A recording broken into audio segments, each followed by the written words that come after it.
Hello and welcome to another edition of the Jumps Racing Podcast. This is episode 4 and we're in for another cracking episode as well. We've got so much to look back on over the weekend at Cheltenham and over in Ireland as well. Plus, we'll be looking ahead to the action this coming Saturday, both at Ascot and Haydock too. I'm Bobby Beevers, and as always, I'm delighted to be joined by Nick Seddon. Nick, great to see you as always, and we have got so much to go through reviewing what we saw over the weekend. Hello, Bobby. Yeah, great to see you as always. Great to be back for another episode of the Jumps Racing Podcast, and this undoubtedly is the best one we've had yet so far. So much to talk about from Cheltenham and in Ireland, and so much to preview as well. It could be one of the biggest Saturdays of the season coming up. It certainly could indeed. Some real top stars could be on show this coming Saturday. Exciting times ahead, to say the least. But just before we get on to what's happening this Saturday at Haydock and Ascot as well, Nick, let's just have a look back at what we saw over the weekend at Cheltenham. And first of all, the champion bumper form is working really well, isn't it? It is. So the opening race on the Saturday was the Ballymore-sponsored Hyde Novices Hurdle, switched from the Friday, which was claimed by the weather, and it was won really well by Time Hill, who is now 2 from 2 over hurdles, both of those in Grade 2 company. He seemed to handle the step up to 2 miles and 5 really well, and it was a really good performance. He looks a stayer in the making. But I thought the most interesting angle here, as you said, Bobby, is how good this champion bumper form's looking. Now, sometimes it works out well. Sometimes it really doesn't, the champion bumper form. If you head back 10 years or so, Q Card, of course. Beating Alpha off. Yeah, probably the most famous renewal. Although, did Sprinter Sacre win? He finished third. Did he finish third in that champion bumper behind Q Card? Was Sprinter Sacre not third in the Supreme? Possibly. Behind Alpha and Q Card were back in fourth. Just trying to think. This is why you shouldn't improvise. I'm disgracing myself. But anyway, go back to this year's champion bumper. The first 4 have all come out and they've done really well over hurdles. We know all about Envoy Alain. We spoke about him a couple of weeks ago. Time Hill has come out. And also Blue Sari as well. So Time Hill was third in the champion, but he's come out and won 2 Grade 2 events over hurdles. Blue Sari now, who was the runner-up last year, has come out and made a winning debut on the same day on the Saturday over at Punchestown. He probably got the job done a bit more rather than being visually impressive, but there's loads more to come from him. And we can't forget about our favourite, the named horse as well, Abacadabra, who was 4th in the champion bumper, and he has made a really good start over Timber as well. So that form is proving really, really hot. We had a Triumph Hurdle trial on the day as well. They've actually got another Triumph Hurdle trial coming up as well. That's actually at the next meeting at Cheltenham. But All Mankind looks a cracking recruit from the flat to join Dan Skelton. Yeah, on paper, probably an unlikely recruit from the flat because he really never got going as a 3-year-old for Michael Bell last year. Just a couple of runs and really disappointing for all that we knew he was good. And he looked so at home in this completely different assignment on Saturday. It was in tough conditions for a bona fide, for horse switching from the flat. Run really, really well, scooted clear, and he's 20-1 now for the Triumph Hurdle next March at Cheltenham. It's far too early to make any kind of informed call in that division, as we know, but he's set a 3-year-old and then a 4-year-old next year to follow.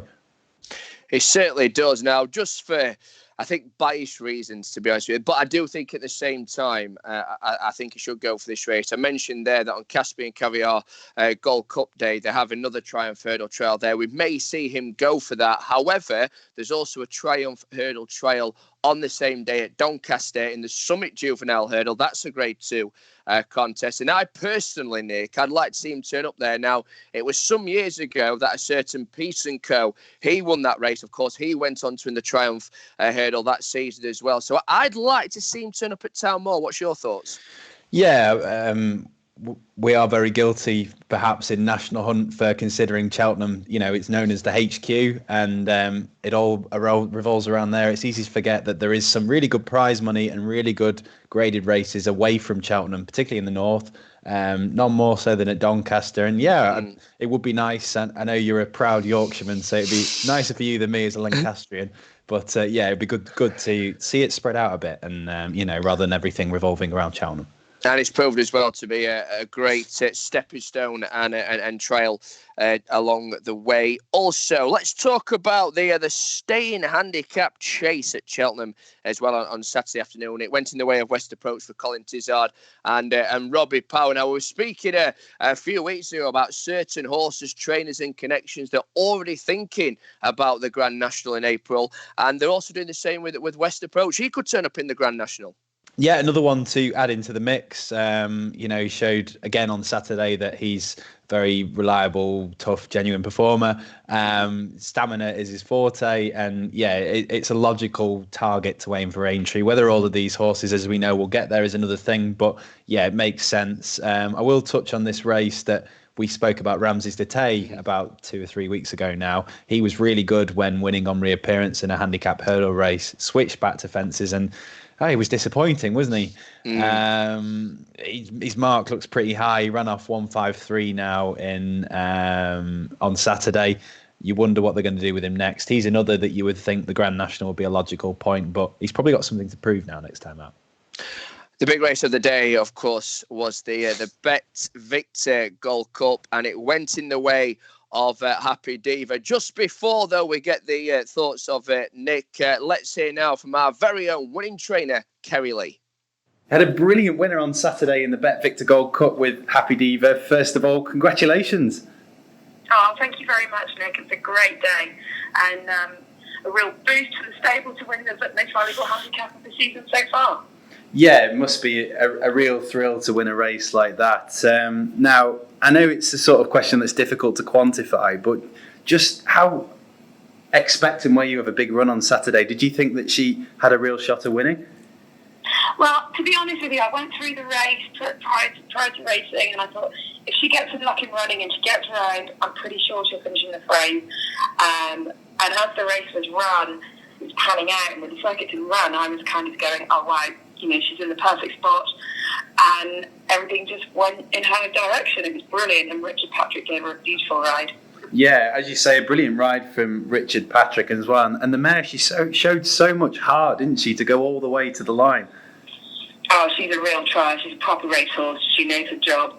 I mean, she's fantastically bred as well by King's Theatre and Megan's Joy, who herself is a very good racehorse.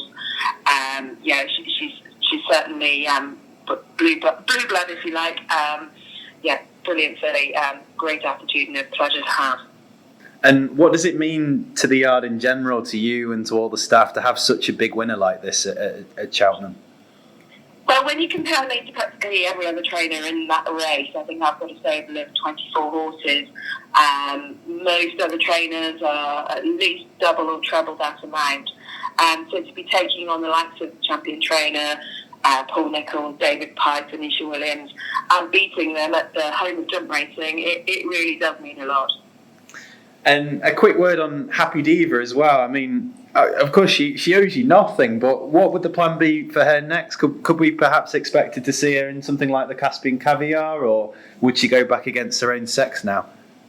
It's certainly a possibility. She's gone up 6 for this race, for this win, which is, giving away £5 to the second horse as well. Personally, I'd probably be looking to stay in her own, against her own sex, maybe the Lady Protectress in January. I certainly won't be hard on her, and I think it's quite a quick turnaround to go back to Cheltenham in December for her. I mean, she had a tough race. But never say never, and we'll let her tell us where she wants to go next. Lovely chatting to you, Kerry, anyway, and we'll catch up with you soon. So that was Kerry Lee, and delighted Kerry Lee, just to emphasise as well, winning the big race of the day on Saturday. And what a brave performance it was from her as well for Happy Diva, Nick. Yeah, brilliant to see Kerry do so well. It's no secret that we sponsor her here at horseracing.net, so very much. I think the PR team were rubbing their hands together when we could see the logo on ITV on the cameras. That's job done from our perspective. But yeah, brilliant success. Great to see her get a big Saturday win. And Happy Diva's so likeable, isn't she, as a mare? Really consistent type, and just ran all the way to the line. And, what more is there to say? Just a brilliant performance, and great to see Kerry back where it matters on a Saturday. Slate House, he came to grief 2 out, didn't he? But he was travelling really well. big question is a lot of, if and buts really, but should he have stayed on his feet, do you think he was going to be the winner? He was travelling noticeably well, wasn't he?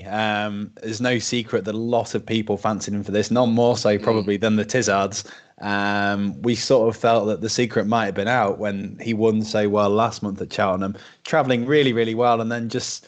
It was a strange fall. He didn't look like he was going to tip over, and then ultimately couldn't finish the race.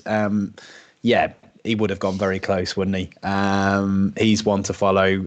I think you mentioned that he looks... Do you think he's a prime candidate for the Caspian Caviar next month?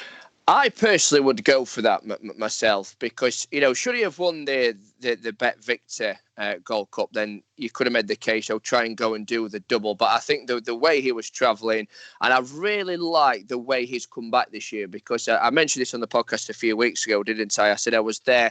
I was doing Cheltenham Radio at the time a couple of years ago when he won at the opening meet. And he's done that again this season. And should I say, what I saw 2 years ago, I expect him to really kick on that season. Didn't quite kick on like I thought he would, but this year I'm really liking what I see. So for me, yes, I would go in December back to Cheltenham, Caspian Caviar Gold Cup, and go and try and go and win that race. That's the way I would play it with him because I really like what I see, and I think connections. I think they'll be thinking that anyway. To go for the Caspian Caviar Gold Cup because the question is, would Happy Diva turn up for that as well? You think so, wouldn't you? We tried to get the picture of Kerry from that, and it's still up in the air, but it's a logical choice for her, or whether they put her back into mares races. It's I suppose it's up to Kerry at the end of the day. But yeah, it's got to be a temptation to go for the double like that. Such a high profile double to go for. But what about Slate House? Do you think he is a graded level chaser because he has got this grade 2 victory over hurdles and he's in handicap company at the moment? Does he look to you? I know you said he's impressed you. Does he look to you like a graded horse in a handicap? Yes, in a word. No, but seriously, for what I've seen from him this year, I think yes. Now is the time we can start getting excited. About this horse. That's my honest opinion from what we've seen so far.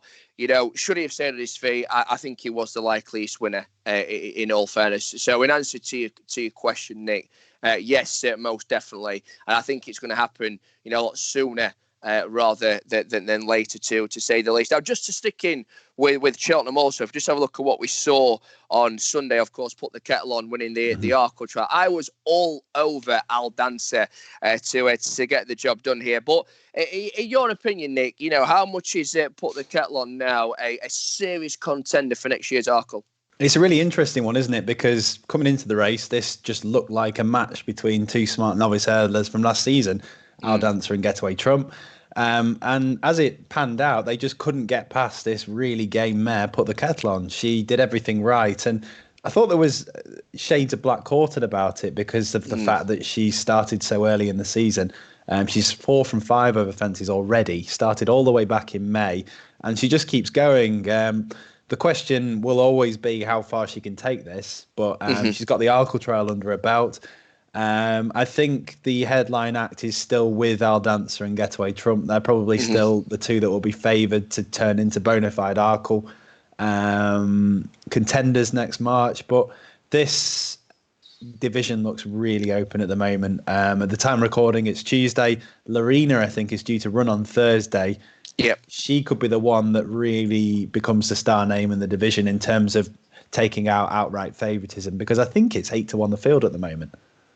Yeah, I just need to double check what it is at the moment. I think you're right there, though, Nick, to be fair. I think it is around about the 8-1 the field. Right there, we had the slur, didn't we, on Sunday afternoon as well. And what a great performance it was from Defi de Soy. What a great race. Only 4 runners in there. And, you always think, oh, crikey, it's going to be hard to be a spectacle. It's so few in the field. But all 4 coming towards the closing stage of the race still had a chance, including the gallant 12-year-old Simply Ned, who for half a second I thought, oh my God, he's going to do it. Really good race and a really good finish. And this winner, Defi de Soy, toughed it out, probably not his ideal trip, but in winning in the Schlore distance with just shy of 2 miles, he's opened up a world of possibilities. He could be a champion chase tilting him. Yep. Personally, I think he could be more of a Ryanair horse, but it sounds like he's going to go for the Tingle Creek next, and they must be eyeing up Chacun Pour Soi. I was in the same boat as you. For a brief second, I thought, is Simply Ned, the 12-year-old, going to get the job done there for Nicky Richards and Brian Hughes? But I think one thing we can say about Simply Ned is that he's going to go back to Ireland, isn't he, over the festive period, and go and try and win that Grade 1 for the third consecutive year as well. That'd be great if he could do that. Again, we'll be keeping a very close eye to see what will happen with him. The Great Wood, wow. We talk about, what a cracking race the Schlure were. What about the Great Wood? Numerous ones in with chances. Personally, I thought Gumball was going to be the one to get the head out in front when the time mattered. But Harambe, great performance. Dug in deep there, cracking bit of steering, we have to say, from the jockey Tom Bellamy. Surely it's got to be a contender for one of the rides of the month, to say the least. It's not the first time that Tom Bellamy has had a big winner at this meeting. Of course, a couple of years ago, Nicky won the BetVictor Gold Cup into with a certain splash of ginge. He's got another big winner, though, at the meeting, and this time it's Harambe in the Great Wood. Yeah, good ride, good race, great name. Always brings a smile from the old Harambe memes for a few years ago. Harambe's legacy lives on in this horse. I did a preview night at the Yorkshire Racing Club a couple of years ago, and I was asked to put a few horses up to follow. Predictably, I put up Seddon because I'm a shambles, but I also put up Harambe, thinking that he was really good in bumpers. I thought he would transition into being a real novice hurdler to follow. It never really got going for him last season. He ran really well in his final start of last term, and he's come back this year and looks a real improved model. He won on Sunday off 137, which means there's probably still scope for him yet, and I think he's going to be a staple in these 2 mile handicaps over the season, the likes of, later in the season, the Imperial Cup at Sandown. Let's have a look at what we saw over in Ireland, and I think this is the part of the podcast where we need to mention, Nick, these old favourites coming back to the fore, getting the job done, and how fantastic was it to see Dovan? Yeah, really, really good. Really good to see him. 539-day break. I must admit, I had my doubts as if we'd ever see him again. But it was great to just see him back at Clonmel. Even better to see him win back on Thursday. And from what he showed as well in beating a Grade 2 field and a Grade 1 performer in Monolly, it looks like he's still got an awful lot to offer as well. The step up to, was it 2.5 or 2 mile 5, the Clonmel Chase? That sort of territory anyway, the Ryanair sort of territory opens up loads of doors for him, because I'm not sure he's a champion chase horse anymore. No. So it's going to be really interesting to follow him this year. Duvan is back, and it will be great to see whether he can get back to that Grade 1 winning level. And I was looking at his entries earlier. He's entered in the John Durkan, which is over 2.5 at the beginning of December. A certain Presenting Percy's also in that. He has a King George entry, and then I've also read that he could reportedly drop to 2 miles next time out. So he's going to be a fascinating one to follow. Certainly will. Ryanair would be my port of call if I was to go anywhere with Dovan. And we talk about Dovan, but what about Forheen the Machine? He got the job done there on a Chase debut. Just having a look at what he's got entered. He's actually entered for the Stayers, isn't he, at Cheltenham next year for him. But for me, go for the JLT. Yeah, just need to repeat everything I've just said about Duvan. We were both at Aintree, weren't we, when he was pulled up with a reported heart problem back in April. And I just thought, this is game over for Heen, and he owes us nothing. He's 11 years old. Time to retire him. And crikey, he's proven me wrong. He's come back and made a winning Chase debut at 11.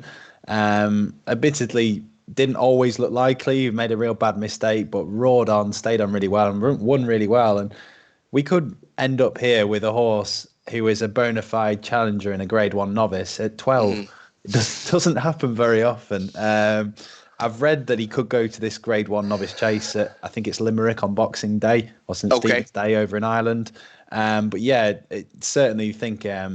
I think with a horse like Faheen now, who's 11, rising 12 very, very soon in 6 weeks or so, it's more important to just keep him enthusiastic for the game and take it one race at a time. And he looks like he's going to be loads of fun to just follow this year.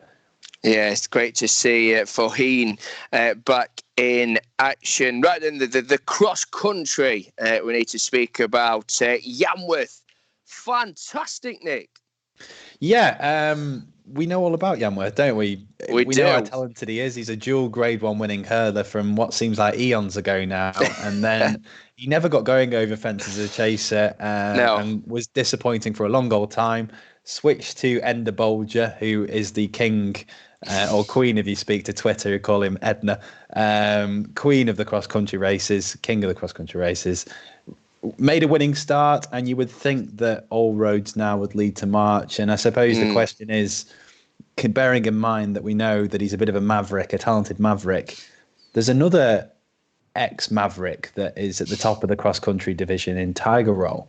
Would he ever, on peak form, considering that Tiger Roll would be coming here off the back of an absence, be able to put it up to it? Never. No. Joking aside, you mentioned there about Tiger Roll. You know, he's not the biggest horse. We know that, don't we? But you know, Tiger Roll, you know, at the top of his game is undefeatable. He really is. And we're talking about horses what may be going for the Grand National, but I personally believe, and I know we're only in November at the moment, but I personally believe that Tiger Roll will go on and win a third Grand National. I really do see that happening. And should he turn up in the cross country, I think he'll win it again. I really do. I think Yanworth could be a brave second, you know, second and third, you know, depending on how the race was to unfold. Of course, we know Tiger Roll's had the setback. You know, we may not see him. His first run may be the cross-country chase, what you've already just alluded to there. But no, should Tiger Roll be on song, I really can't see. I think they'll chuck everything at him, but I think Yanworth would come up short because I think Tiger Roll is such a unique horse with what he's done, what he's achieved. You know, he's actually, you know, Tiger Roll's one of the greats. You know, he'll go down as one of the greats. You know, he'll join your likes of Arkle, you know, he's up there with those sorts of great horses. You know, your Corto Stars, your Denmans. He's got that legendary status, if you like, with Tiger. Also, I can't really see it happening myself. But having said that, though, I do think Yanworth would run a relatively good race, decent race, should he turn up in March. Right then, Saldia for Willie Mullins. No win for Classical Dream. Saldia, though, got the job done. Another Grade 1 for Saldia. Yeah, bubble burst for Classical Dream. But I think it's worth remembering that this was his first run back. He was a multiple Grade 1 winner as a novice last year. He'll come on for this. We need to keep an eye on him. But Soldier has very much gone under the radar, hasn't he? Because if you go back to the beginning of last season, he was travelling all over a certain Espoir de Laine, the ill-fated Espoir de Laine, at Nace. My handwriting's terrible. At Nace, when suffering a heavy fall and injuring himself. I think he broke his nose or something along those lines. So he missed all of last season. He's come back and he's taken... If we think that he would have held on and beaten Espoir de Laine, he's taken another scalp here in the form of Classical Dream, and he's rightly now right at the top of the market for the Champion Hurdle, 5-1 joint favourite with Beevers, and holds an entry in the fighting fifth against that particular rival. I don't think he'll go there, but he's rightly now at the top of the division. What's wide open division? I would say it'd be a bit of a quick turnaround, wouldn't it? Because the fighting fifth, the Grade 1 up at Newcastle, it's a week on Saturday, isn't it? It falls on the same day as Newbury, so that would be a very quick turnaround. Looking forward to previewing the fighting fifth actually on next week's episode. Right then, before we talk about the Ladbrokes Trophy and the fighting fifth next week, let's talk about what we're going to be hopefully seeing this Saturday, starting first at Ascot with the 1965 Altior versus Cyrname. What a mouth-watering prospect this could be. Yeah, this is a race that it feels like it's been hyped for about 12 months now. It's been going on and it looks like it is on. They've both been declared at the 5-day stage, and It is absolutely fascinating, and it's the sort of topic that has really stoked something with National Hunt fans, because you've got this horse in Altior who is 19 from 19 over obstacles, and we've run out of superlatives for him. Has he won at 4 Cheltenham Festivals, 3 Cheltenham Festivals? Yep. Supreme, Arkle, 2 Cheltenham, 4 Cheltenham Festivals, and he seems unbeatable. And yet we've got this Paul Nicholls trained chaser who has 1 Grade 1 win under his belt and officially is rated £1 higher than Altior. That essentially means that if these two in Fantasyland were to race in a handicap, Cyrname would have to give Altior weight. At first glance, it does seem very strange, but at the same time, I suppose on the figures, you have to think that it was an impressive Grade 1 win. Cyrname absolutely romped home in the Ascot Chase over 2 mile and 5. He beat a string of top-level performers. And he really has looked at improved models so far in 2019. So there is method to the madness, for all that I probably don't agree with the official ratings. But yeah, it does feel like Altior is facing a bona fide top-class rival. And what is interesting as well is that this is very much an away-from-home fixture for Altior. He's having to go to Cyrname's home ground. It's the scene of his Ascot Chase success. It's course and distance. And Altior is going to be facing a top-class, front-running rival who is going to get him out of his comfort zone, push his limits, and really serve it up to him. It really is. It's going to overshadow the Betfair Chase, isn't it?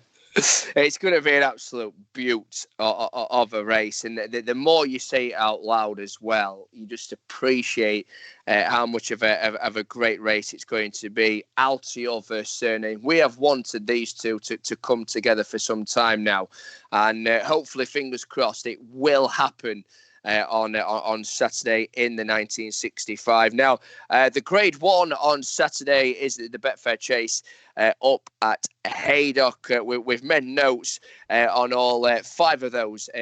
Hopefully, I beg your pardon. We made notes on 4 of those because Altior, I beg your pardon, has entered. We know where he'll be ending up.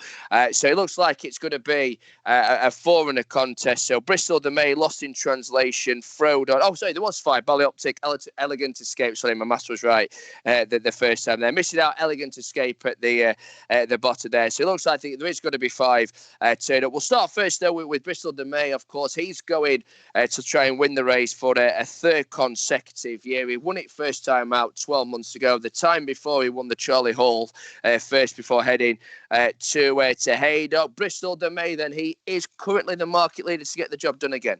Yeah, and I'm going to recycle a cliche here because we talk about home games in the 1965 Chase. Cyrname very much at home there.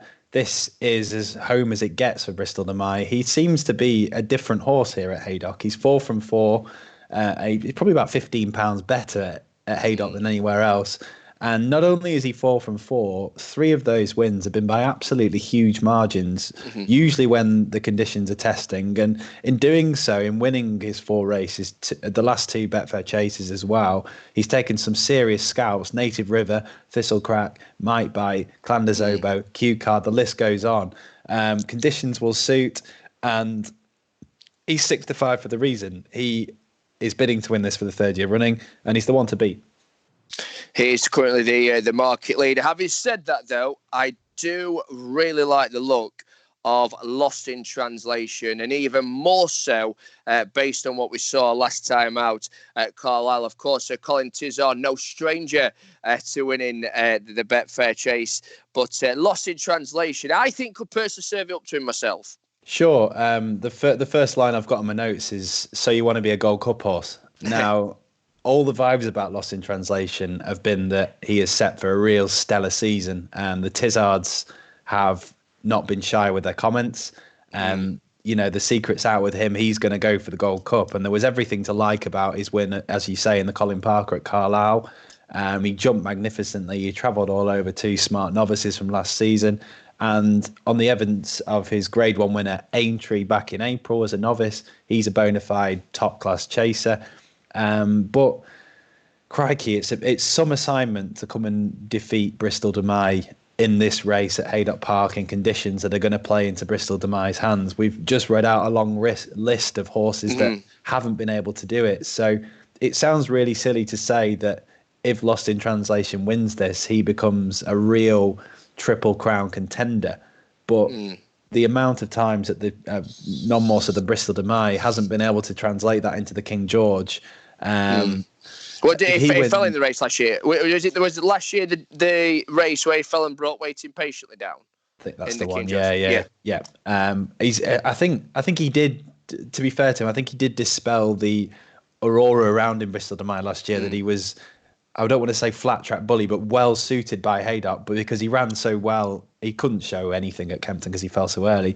But he ran so well in the Gold Cup at Cheltenham, noticeably well, that he is a very, very good horse. But this is a home game, and if Lost in Translation can win this, he goes into the King George not only as favourite for the King George, but favourite for the Gold Cup and favourite, a very good price, I imagine, to do the Triple Crown.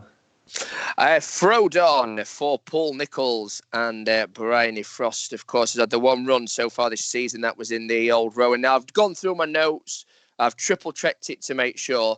At this distance, the Betfair Chase distance, which, of course, we all know is the extended 3 miles, 1 furlongs, Frodon has only run once at this distance and won, and that was in the Cotswold Chase at Cheltenham. So undefeated at this trip is Frodon. Good stat. One of the most likeable horses in training, isn't he? The Ryanair winner from last year. And you can forgive the old Rowan. I was there that day. It was a reappearance run, and he was giving away lumps and lumps and lumps of weights to the field. He will come on for that. What interests me with him is that he seems to be really at home at Cheltenham. Cheltenham is his home ground. This is his first run over fences at Haydock. He's run over hurdles here in the past. I think he needs a little bit more to trouble the first two, and this race is probably in danger of becoming a match race. We've seen it before, haven't we, when we talk about Ballyoptic, a horse winning the Charlie Hall, then going on to win the Betfair Chase. Ballyoptic winning the Charlie Hall a couple of weeks ago at Beverley. Just for him, though, in regards to Ballyoptic, Nick, he needs that ground, he needs that juice, doesn't he? Yeah. We said a few weeks ago when we reviewed the Charlie Hall that he's always promised to be a top-class chaser. And he's 2 from 2 this season. He's won the Charlie Hall, which is a good indicator for this race and the Gold Cup division in general.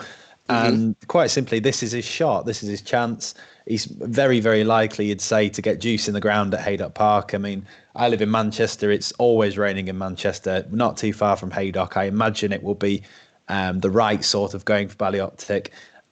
This is his chance to sit at the top table, but he's a stablemate of Bristol de Mai, and he's very much the yards number 2 hope.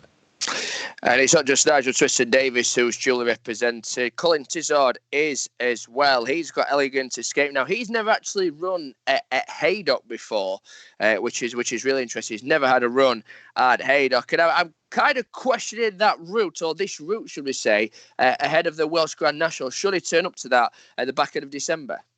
Yeah, it's time for the klaxon, because I'm going to say this phrase again. I say it every single week. It's probably one of my favourite ones in racing. He's a bottom topper, which is that he is good enough to be contesting these races, probably not quite good enough to win them.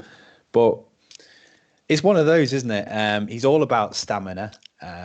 Elegant Escape. He was staying on noticeably well in the Charlie Hall when the ones in front got tired, and it was really turning into a test of stamina. So we mentioned that the Tizards were going to have to be a bit coy about where they were going to aim him. And I do understand the logic in putting him in a race like the Betfair, where it is likely to be testing. It is likely to turn into a test of stamina. He would be the ideal candidate. But my concern about him is that I'm not sure he's quite got the turn of pace to deal with running in a championship level race like the Betfair Chase. I think he's always going to be giving himself a bit too much to do and staying on late in the day. And sticking with the Betfair Chase as well, let's hear now from Carl Llewellyn ahead of Nigel's horses on Saturday. So firstly, Carl, just ahead of the Betfair Chase, we'll start first with Bristol de Mai. How's he been since he's been back in training at home? Yeah, he's done a smooth run. He's been in quite a while now, so he's had plenty of time to get ready, and he's in good form, so he's done plenty of work, so we're very happy with him. They do say horses for courses, don't they? And if I got this right, Carl, I believe he's already won 4 times at Haydock in the past. Yeah, he has, yeah. I mean, he's actually had some very good races, at other places. Obviously, he's been second Cheltenham and third at Cheltenham, so he's in very good races, as you know. So, but Haydock has been the place it's been his most impressive performances anyway. And going forward, will it be the same route as last year? So King George on Boxing Day? That hasn't actually been discussed yet. I wouldn't be surprised if they gave it a miss this year. But no, it hasn't been discussed. So we'll see what happens, I suppose, whether they'll try and go for that bonus again or not. But no, his race after this hasn't been discussed, so we'll have to wait and see. And Nigel is duly represented in the field. He's also got Ballyoptic as well, who's currently undefeated this season, 2 from 2. Yeah, he's won 2 nice races, nice prizes. He's showing what we thought he could do a few years ago. You know, he's always showed us plenty, but hasn't shown us on the course as much as we've expected in the past, really. And I watched his race back this morning in the Charlie Hall. There was a lot to like about that, Carl. Was there a lot to take out of it? Yeah, he did it very well. I mean, he's obviously had the benefit of a run, and on that ground, that could have made a big difference. But he was very impressive. You know, he kept galloping well and jumped very well, and really galloped them into the ground. So it was a very impressive performance. And in terms of the ground as well, what would you say is his ideal ground? And the reason why I put that question to you is because we know he's got the form on testing ground, but at the same time, he's also got the form on good ground as well. I know he's won a race before on good. When he was second in the Scottish National, that was also on good ground as well. So what do you think is his ideal ground? Would you say probably more versatile, maybe? Yeah, I mean, I think it's very versatile. When you go on soft ground, you've got more horses that are inconveniences, so that might play to his strengths more. But as you say, he's done some great runs on good ground as well. He just seems in very good form, and when they're in good form, he does seem to go on any ground when he's in great form. And just going forward with him as well, Carl, will it be a pop at the Grand Nationals again, maybe the Welsh Nationals? Obviously, he's the other on end up at Liverpool so far, so whether they might just decide to skip that this year and go for something else is plenty of other good prizes without going to around the national benches, They might steer clear of that this year or this season. Well, Carl, thank you very much for your time, and then the best luck with both Bristol the May and also Ballyoptic on Saturday. Thank you for your time. So that was Carl Llewellyn speaking to me earlier on today, and it's great to get Carl on the podcast to say, of course, a very successful jockey in his time.